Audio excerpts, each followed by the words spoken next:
Pete's Parish in central Louisiana.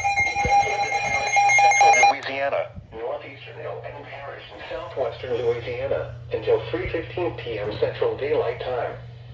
At 2:40 p.m. Central Daylight Time, a severe thunderstorm was located near Alton Parish Airport, or 7 miles southwest of Oakdale, moving east at 50 miles per hour.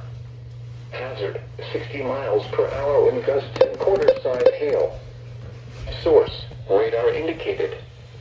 Impact, hail damage to vehicles is expected. Expect wind damage to roofs, siding, and trees.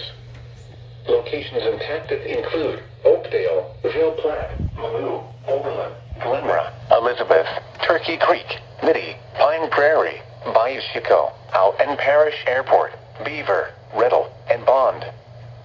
For your protection, move to an interior room on the lowest floor of a building. A tornado watch remains in effect until 7 p.m. Central Daylight Time for central and southwestern Louisiana.